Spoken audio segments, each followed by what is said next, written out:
desde antes que supiera yo que era poeta, pues. Ya. Pero este gallo era el Loco Martínez, que tenía una especie como de leyenda de la adolescencia viñamarina, pues, bueno. ¿Éramos amigos ya de Juan Luis cuando salió esto? Sí, por supuesto. ¿Ah, sí? Mire, yo te voy a contar, digamos, ¿no es cierto?, cómo supe yo de la nueva novela. Y un día me trajo los manuscritos de la nueva novela. ¿Eh? Y estuvimos conversando sobre eso, digamos, ¿no es cierto? Además, a mí me llamaba mucho la atención esta mezcla que había entre poesía y gráfica y elementos materiales que tiene, digamos, ¿cierto?, simbólicos, digamos, ¿cierto?, y además casi como instalación dentro de un libro que tiene, ¿no? ¿Ah? En cambio, yo diría que Juan Luis, digamos, tiene el poder de las imágenes, que es muy fuerte, ¿sí? Juan Luis tenía esa llegada entre los jóvenes poetas, pero tenía una llegada distinta. Él tenía una cosa, digamos, muy gentil, ¿no es cierto?, ¿no?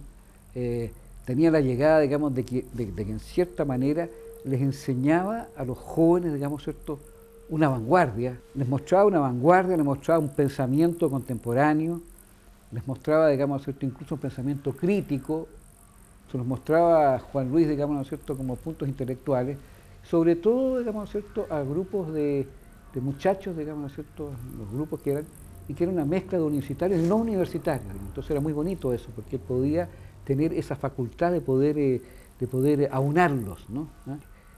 Les entregaba como una cierta ética también, ¿no? Ya. Una cierta ética que a esa edad tal vez, digamos, ¿no es cierto?, la forma, cuando uno es adolescente, por ejemplo, o un poquito más que adolescente, la ética entra, digamos, ¿no es cierto?, no por convencimiento, sino que entra por prejuicio, ¿no? Tú dices, ese es ético porque, mira, jamás hagas esto, jamás hagas esto otra cosa.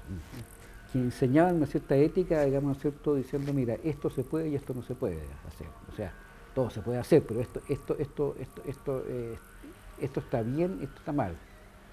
Y todo lo que estaba bien era aquello que andaba con lo que era la cosa vanguardista, digamos, ¿no es cierto? Y lo que estaba mal era precisamente aquello, digamos, ¿no es cierto?, que estaba sumido, digamos, ¿no es cierto?, en lo de los retrógrados, en aquello que ya no, que se caía, digamos, ¿no es cierto?, de viejo, ¿no? Él era una leyenda dentro de los adolescentes viñamarinos, ¿no? Sin haber escrito nada todavía. Sin haber escrito nada todavía, como personaje, digamos, Sí. ¿cierto?, como personaje, ¿no? En una persona, digamos, que tenía una motoneta, digamos, y era famoso por su motoneta, además, ¿cierto?, porque hacía hazañas motonetísticas, digamos, ¿cierto?, ¿no? Y siempre estas hazañas tenían una cosa, digamos, ¿cierto?, rebelde, ¿no? En que aparecía justamente la rebeldía, la motoneta, la imagen, ¿no es cierto?, que había por esa época, digamos, ¿no es cierto?, desde James Dean para adelante, digamos, ¿no? Entonces, en ese sentido, Juan Luis, digamos, ¿no es cierto?, ya era una persona conocida por mi adolescencia, digamos, por muchos adolescentes que lo miraban así, pues, ¿no?, que lo admiraban, ¿no? Y después empieza Juan Luis, digamos, ¿no es cierto?, para mí fue una cosa, digamos, ¿no es cierto?, muy revelatoria, digamos, ¿no es cierto?, ¿no?, que de repente, después de verlo yo de esta forma, que de repente lo veo en la poesía, digamos, ¿no es cierto?, fue una cosa, una sorpresa magnífica, digamos, ¿cierto?, para mí. Pero te digo, hablar de sorpresa en esa época es una tontera, porque uno tiene 15 años, digamos, a los 17 años ya la cosa, el mundo ha cambiado totalmente, digamos, ¿no es cierto?, 18 años ya es otra persona, qué sé yo, ¿no? Entonces, no es que esté diciendo cosas, digamos, ¿no es cierto?, muy abracadabrantes o muy estupendas, digamos, sino que simplemente, te digo, la primera vez que vi a Juan Luis, digamos, ¿no es cierto?, era dentro de este ámbito legendario adolescente, digamos, ¿no?